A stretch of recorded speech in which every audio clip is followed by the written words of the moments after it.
வணக்கம் மக்களே, சற்றுமுன் கிடைத்த தகவல் ஒன்றை பார்க்க போகிறோம். ஓபிஎஸ் ஜெயிப்பது உறுதி ஆகிவிட்டது, தொகுதியில் தோல்வியை ஒத்துக்கொண்ட இபிஎஸ் அணி திடீர் தகவல். இந்த ஒரு தகவலை பற்றி தான் நாம் பார்க்க போகிறோம். தகவலை பார்ப்பதற்கு முன்னதாக நீங்கள் நம்மளுடைய சேனலுக்கு புதிய பார்வையாளர்களாக இருந்தீர்கள் என்றால் மறக்காமல் நம்மளுடைய சேனலை சப்ஸ்கிரைப் செய்து வைத்துக் கொள்ளுங்கள் மக்களே. தற்பொழுதைய பொறுத்த வரைக்கும் நம்மளுடைய மெஜாரிட்டியில் பன்னீர்செல்வம் அவர்களும் ஜெயிக்க போகிறார் அப்படின்னு ஒரு பக்கம் சொல்லி கொண்டிருந்தாலும், இன்னொரு பக்கம் அதிமுக பெரும் விதத்தில் ஜெயிப்போம் அப்படின்றது பெரும் ஒரு வாய்ப்புகளாக தான் பார்க்கப்படுகிறது.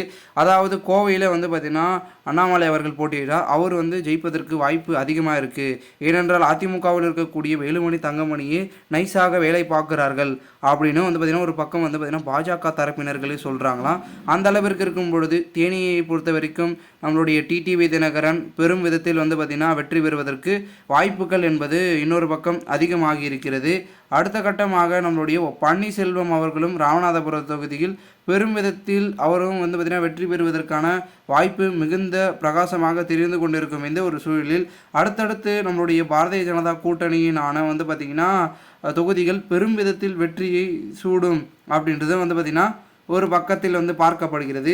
ஏனென்றால் ஒட்டுமொத்த அதிமுகவும் தற்பொழுது சின்னத்துக்காக விலை போய்விட்டது என்றும் ஒரு பக்கம் பார்க்கப்படுகிறது. ஏனென்றால் அதாவது அதிமுக தொண்டர்கள் திமுக அதாவது டிடிவி தினகரனுக்கே வாக்களிப்பார்கள் என பார்த்திங்கன்னா அண்ணாமலை அவர்கள் கூட தெரிவித்திருக்கிறார்.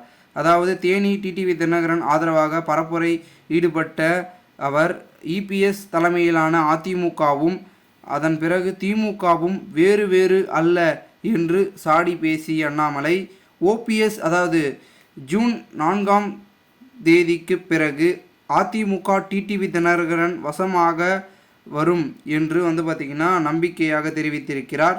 மேலும் தமிழகத்தில் புதிய அரசியல் மக்களுக்கு காட்ட வேண்டும் என்றும் பார்த்திங்கன்னா அவருடைய அண்ணாமலை அவர்கள் தெரிவித்தது மிகுந்த ஒரு பரபரப்பை ஏற்படுத்தி இருக்கிறது. அதிமுக வாக்குகள் எல்லாமே டிடிவி தினகரனுக்கு வரும்னா அப்போ பெரும் விதத்தை இது பார்த்திங்கன்னா காட்டுகிறது என்று ஒரு பக்கம் பார்த்திங்கன்னா பார்க்கப்படுகிறது.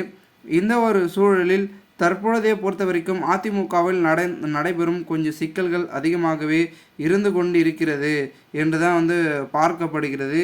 ஏனென்றால் ஒரு பக்கம் நம்மளுடைய முக்கிய அங்கமாக இருக்கக்கூடிய பெரும் விதத்தில் இருக்கக்கூடிய அதிமுகவில் நிறைய பேர் விலகியிருக்காங்க. இன்று கூட பார்த்திங்கன்னா ஒருவர் விலகியிருக்கிறார். நெல்லை மாவட்டம் அதிமுக வர்த்தக அணி செயலாளர் செல்வகுமார் கட்சியிலிருந்து விலகுவதாக அறிவித்திருக்கிறாராம். அதாவது அதிமுகவில் உரிய அங்கீகாரம் கிடைக்கவில்லை, கட்சி நிர்வாகிகள் மரியாதை கொடுப்பதில்லை எனவும் பார்த்திங்கன்னா அடுக்கடுக்காக குற்றச்சாட்டுகளை வைத்து கட்சியிலிருந்து விலகுவதாக இபிஎஸ்க்கு கடிதம் ஒன்று எழுதியிருக்கிறார். அதாவது நாகேந்திரனுக்கு நெருக்கமான இவர் பார்த்திங்கன்னா கூறப்படுவதாகவும் அவர் பாஜகவில் இணைய வாய்ப்புள்ளதாகவும் கூறப்படுகிறது. மேலும் அதிமுகவின் இடங்கள் எல்லாம் பாஜக தட்டி தூக்கு கொண்டிருக்கும் இந்த ஒரு சூழலில் தோல்வி என்பது தற்பொழுது ஒப்புக்கொண்டு கூடிய அளவிற்கு தற்பொழுது செல்லப்பட்டிருக்கிறது நம்மளுடைய இபிஎஸ் அணி அப்படின்னு ஒரு பக்கம் பார்த்திங்கன்னா பார்க்கப்படுகிறது. ஏன்னா ராமநாதபுரம் தொகுதியே அந்த அளவிற்கு தான் இருந்து கொண்டிருக்கிறது. உங்கள் அனைவருக்கும் தெரியும் என்று நினைக்கிறேன்.